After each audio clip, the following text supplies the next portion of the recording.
Price Lord. இன்றைய தியானம் நீதிமொழிகள் 13ஆம் அதிகாரம் 1 முதல் 8 வரை. ஞானமுள்ள மகன் தகப்பனுடைய போதகத்தை கேட்கிறான், பரியாசக்காரனோ கடிந்து கொள்ளுதலுக்கு செவிகொடான்.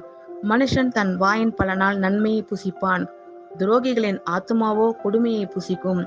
தன் வாயை காக்கிறவன் தன் பிராணனை காக்கிறான், தன் உதடுகளை விரிவாய் திறக்கிறவனோ கலக்கமடைவான். சோம்பேறியுடைய ஆத்துமா விரும்பியும் ஒன்றும் பெறாது, ஜாக்கிரதை உள்ளவர்களுடைய ஆத்துமாவோ புஷ்டியாகும். நீதிமான் பொய் பேச்சை வெறுக்கிறான், துன்மார்க்கனோ வெட்கமும் இலச்சையும் உண்டாக்குகிறான். நீதி உத்தம மார்க்கத்தானை தற்காக்கும், துன்மார்க்கமோ பாவியை கவிழ்த்து போடும். ஒன்றுமில்லாதிருக்க தன்னை செல்வனாக பாராட்டுகிறவனும் உண்டு, மிகுந்த செல்வம் இருக்க தன்னை தரித்திரனாக பாராட்டுகிறவனும் உண்டு.